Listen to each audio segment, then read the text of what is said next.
বাংলাদেশের বাসিন্দা হইয়া থাকলে সকলে বুঝবেন এর একটা সহজ উদাহরণ। আমরা বাংলাদেশের গদিতে দীর্ঘদিন যাবৎ বড় দুই দলের কোনো একটা দল গদিতে যায়, একবার এই দল আরেকবার এই দল, একবার এই দল আরেকবার এই দল। তৃতীয় কোনো দল গদির দ্বারে কাছে যাইতে হইলেও বড় দুই দলের কোন এক দলের লেজও দইরা যাওয়ার লাগে। বড় দলের লেজও না দইরা ছোট কোনো দল গদির যাইব দূরের কথা, গদির দ্বারে কাছেও যাইতে পারে না। গদিতে যায় দুই দলের কোনো এক দল। এই দল গদিতে গিয়া কয় এই দল গদিতে গিয়া কয় তত্ত্বাবধায়ক সরকার আইন বাতিল করা হোক।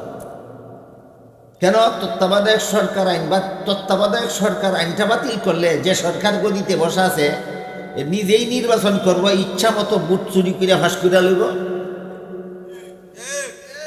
যে সরকার গদিতে বসা আছে এই সরকারে কয় তত্ত্বাবধায়ক সরকার আইন বাতিল করা হোক। কেন? এখানে গদিওয়ালার স্বার্থ, নিজের হাতে নির্বাচন করবো, ইচ্ছা মতো বুট চুরি করবো আর বাস করবো। এই সময় যারা বিরোধী দলে থাকে এরা কয় না তত্ত্বাবধায়ক সরকার বহাল করা হোক। কারণ তত্ত্বাবধায়ক সরকার বহাল করলে তুমি গদিতে বইয়ে বইয়ে বুট চুরি করতে পারবে না, নিরপেক্ষ নির্বাচন হবে, আমরাও ফাঁস করবার সম্ভাবনা থাকে। পরবর্তী নির্বাচনে যখন গদিওয়ালায় ফেল করে আর বিরোধী দলে গদি যায় তখন সম্পূর্ণ উলট পালট হয়ে যায়। বিরোধী দলে থাকতে হয়েছিল তত্ত্বাবধায়ক সরকার আইন বহাল করা হোক, গদির দিয়ে এরাই কয় বাতিল করা হোক। আর গদিওয়ালায় কইছিল বাতিল করা হোক, বিরোধী দলে গিয়া কয় বহাল করা হোক। এই লুকোচুরি খেলা কেন?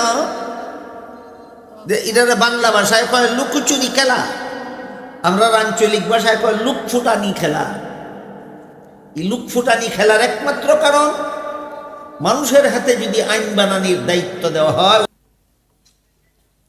আলহামদুলিল্লাহি নাহমাদুহু ওয়া নাস্তাঈনুহু ওয়া নাস্তাগফিরুহু ওয়া নু'মিনু বিহি ওয়া নাতাওয়াক্কালু আলাইহি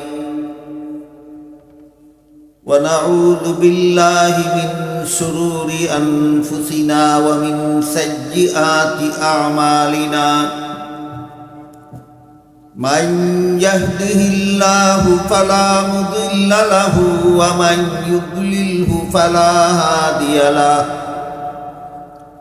ونشهد أن لا إله إلا الله وحده لا شريك له ونشهد أن سيدنا ونبينا ومولانا محمدا عبده ورسوله صلى الله تعالى عليه وعلى آله وأصحابه وبارك وسلم. أما بعد فأعوذ بالله من الشيطان الرجيم. بسم الله الرحمن الرحيم. من أجل ذلك كتبنا على بني إسرائيل أنه من قتل نفسا بغير نفس أو فساد في الأرض فكأنما قتل الناس جميعا ومن أحياها فكأنما أحيا الناس جميعا ولقد جاءتهم رسلنا بالبينات ثم إن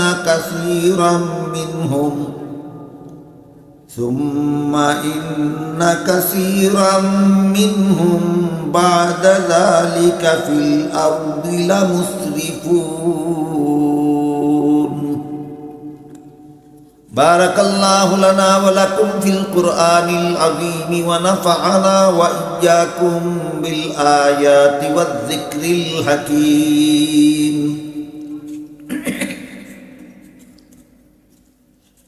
শ্রদ্ধেয় সভাপতি হযরত উলামায়ে কেরাম, এলাকার সর্বস্তরের মুসলমান ভাইয়েরা আমার, পবিত্র কোরআনের সূরা মায়েদার ৩২ নম্বর আয়াত আমি আপনাদের সামনে তিলাওয়াত করেছি। এর আগের আয়াতে ৩১ নম্বর আয়াতে আল্লাহ পাক রব্বুল আলামিন হাবিল কাবিলের ঘটনা বর্ণনা করেছেন। আদম আলাইহিস সালামের দুই ছেলের, এক ছেলের নাম হাবিল, এক ছেলের নাম কাবিল। আদম আলাইহিস সালামের শরীয়তে বিধান ছিল, আদম আলাইহিস সালামের ছেলে মেয়ে ছাড়া তো তখন দুনিয়াতে অন্য কোনো মানুষের ছেলে মেয়ে ছিল না। তো আদমের ঘরে আল্লাহ প্রতি বৎসর একসাথে দুইটা করে যমজ সন্তান দান করতেন। আগের বৎসর একটা ছেলে একটা মেয়ে একসাথে জন্ম হইত, পরের বৎসর আবার একসাথে একটা ছেলে একটা মেয়ে একসাথে জন্ম হইত। এই অবস্থায় আল্লাহ আদম আলাইহিস সালামকে বিধান দিলেন যে আপনার আগের বৎসরের ছেলের কাছে পরের বৎসরের মেয়ে বিয়া দিবেন, আর পরের বৎসরের ছেলের কাছে আগের বৎসরের মেয়ে বিয়া দিবেন। যে দুই ছেলে মেয়ে একসাথে জন্ম হইত এদের মধ্যে বিয়া জায়েজ নাই, আগের জন্মের ছেলের সাথে পরের জন্মের মেয়েকে বিয়া দেওয়া। এই ছিল আদম আলাইহিস সালামের শরীয়তের বিধান। এমত অবস্থায় কাবিলের সাথে যে মেয়ে জন্ম হইল এই মেয়ে ছিল সুন্দরী, হাবিলের সাথে যে মেয়ে জন্ম হইল এই মেয়ে, হাবিলের সাথে যে মেয়ে জন্ম হইল এই মেয়ে হইল সুন্দরী, আর কাবিলের সাথে যে মেয়ে জন্ম হইল এই মেয়ে সুন্দরী না। তো বিধান মতো হাবিলের সাথে যে কাবিলের সাথে যে মেয়ে জন্ম হইল এই মেয়ে সুন্দরী, আর কাবিলের সাথে যে মেয়ে জন্ম হয়েছে এই মেয়ে সুন্দরী না। তো বিধান মতো কাবিলের সাথে যে মেয়ে জন্ম হয়েছে এই মেয়ে সুন্দরী হইলেও এটা তো বিয়ার বেলায় তার ভাগে পড়ে না, পরে হাবিলের ভাগে। যেহেতু হাবিল তার এই সুন্দরী মেয়ের বিয়ার পথে বাধা হইয়া দাঁড়াইছে, এই বাধাটা দূর করার জন্য কাবিলে হাবিলে খুন করছে, কতল করছে, হত্যা করছে। এই ঘটনাটা আল্লাহ পাক রব্বুল আলামিন আগের আয়াতে ৩১ নম্বর আয়াতে বর্ণনা করছে। আয়াতের তাফসীরে মুফাসসিরিনে কেরাম লিখেছেন এই খুনটা ছিল পৃথিবীর ইতিহাসে মানব জাতিতে সর্বপ্রথম খুন। মানুষের জাতির মধ্যে মানব ইতিহাসের সর্বপ্রথম খুনই ছিল কাবিল, এবং কাবিলের হাতে খুন হয়েছিল সর্বপ্রথম হাবিল। মানব জাতির মধ্যে সর্বপ্রথম খুনিকে কাবিল, কাবিল ছিল মানব জাতির মধ্যে সর্বপ্রথম খুনি। এই ঘটনাটা আল্লাহ পূর্ববর্তী কয়েক আয়াতের মধ্যে ধারাবাহিকভাবে বর্ণনা করছে। সর্বশেষে ৩১ নম্বর আয়াতে এই হাবিল কাবিলের ঘটনা বর্ণনা করে শেষ করছে।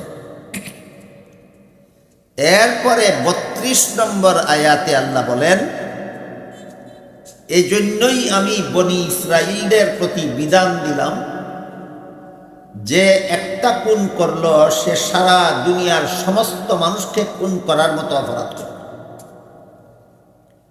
সূরা মায়েদার ৩২ নম্বর আয়াতে আল্লাহ বলতেছেন, যে ব্যক্তি অন্যায়ভাবে একটা খুন করল সে সারা দুনিয়ার সমস্ত মানুষকে খুন করার মতো অপরাধ করল।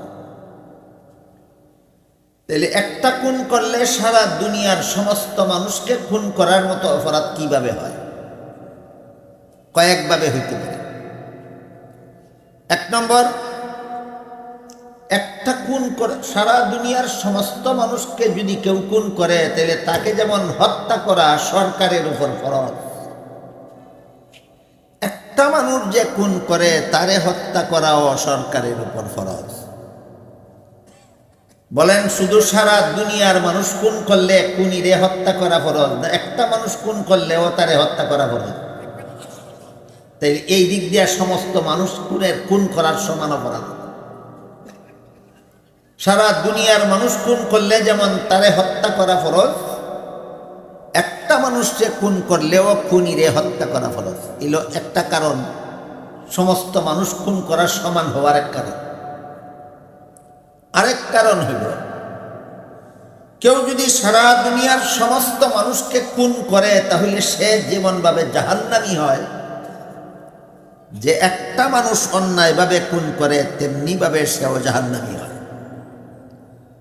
সারা দুনিয়ার মানুষ খুন করলেও জাহান্নামী, একটা মানুষ খুন করলেও জাহান্নামী। এই দিক থেকেও একটা মানুষ খুন করা আর সারা দুনিয়ার সমস্ত মানুষ খুন করা সমান।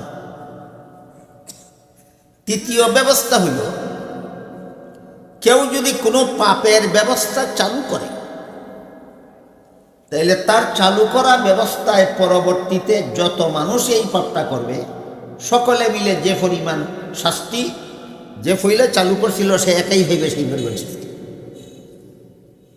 3 নম্বর ব্যবস্থাটা বুঝে থাকলে এবার বলেন তো, মানুষ খুনের ব্যবস্থাটা সর্বপ্রথম চালু করেছিল কে? কাবিল। সুতরাং কিয়ামত পর্যন্ত দুনিয়াতে যত মানুষ খুন হবে সমস্ত খুনিরা পরকালে যে পরিমাণ শাস্তি ভোগ করবে, কাবিলকে একাই পরকালে সেই পরিমাণ শাস্তি ভোগ করতে হবে। এই দিক দিয়া কাবিলও সারা দুনিয়ার সমস্ত মানুষ খুন করার মতো অপরাধী। একজন মানুষ খুন করলে সারা দুনিয়ার মানুষ খুন করার সমান কিভাবে হয়, এর 3টা ব্যাখ্যা আমি আপনাদের সামনে তুলে ধরলাম। বুঝলেন কিনা দেখেন। এরপর প্রত্যেক সরকারের উপর ফরজ, যে কোনো সরকার যে কোনো সময় দেশের গদিতে বসে, এই সরকারের উপর ফরজ হয় দেশের খুন খারাপি বন্ধ করার ব্যবস্থা করা। আমার কথা বুঝে থাকলে বলেন তো, দেশের খুন খারাপি বন্ধ করার ব্যবস্থা করা জনগণের উপর ফরজ হয় না সরকারের উপর ফরজ হয়? সরকারের উপর ফরজ। বন্ধ করবে মন গড়া আইনে না আল্লাহর আইনে? কারণ মন গড়া আইনে কোনোদিন শান্তির দেশ গড়া সম্ভব হয় না। একমাত্র আল্লাহর আইনে শান্তির দেশ গড়া সম্ভব হয়। তার কারণটা আমাদের বোঝা দরকার। মানুষ যদি কোনো আইন বানায় তাহলে অতীত এবং বর্তমানের অভিজ্ঞতার আলোকে বানায়। ভবিষ্যতে এই আইন সচল থাকবে না অচল হবে জানে না। এই কারণে অতীতের অবস্থার অভিজ্ঞতায় যে আইন বানায়, ভবিষ্যতে অবস্থা পরিবর্তন হইয়া আইন অচল হইয়া যায়। এছাড়া মানুষ যদি আল্লাহর জন্য কোনো আইন প্রণয়ন করেন তাতে আল্লাহর বিন্দু মাত্র স্বার্থ থাকে না, শুধুমাত্র মানুষের স্বার্থে আল্লাহ মানুষের জন্য আইন করেন। আল্লাহ মানুষের জন্য আইন প্রণয়ন করেন নিজের স্বার্থে না মানুষের স্বার্থে? কিন্তু কোনো মানুষের হাতে যদি আইন বানানোর দায়িত্ব দেওয়া হয়, সে অপরের স্বার্থ রক্ষা করে আইন বানাইব না নিজের স্বার্থ রক্ষা করে আইন বানাইব? এই কারণে আইন রচনা করার যোগ্যতাও মানুষের নাই, অধিকারও নাই। আইন বানাবার যোগ্যতাও একমাত্র আল্লাহর, অধিকারও একমাত্র আল্লাহর। আইন বানাবার যোগ্যতা মানুষের নাই কেন? ভবিষ্যতে এই আইন চলবে না অচল হবে জানে না। আইন বানাবার যোগ্যতা আল্লাহর আছে কেন? কোন আইন বানাইলে বর্তমানেও চলবে ভবিষ্যতেও চলবে আল্লাহ জানে। এই কারণে মানুষের মধ্যে আইন বানাবার যোগ্যতা নাই। মানুষ আইন বানাইবার অধিকার রাখে না কেন? আল্লাহ আইন বানাইলে নিজের স্বার্থে বানান না, বন্দার স্বার্থে বানান। আর মানুষ আইন বানাইলে অপরের স্বার্থে আইন বানায় না, নিজের স্বার্থে আইন বানায়। এর একটা সহজ উদাহরণ আপনাদেরকে দিই, সকলে বুঝবেন।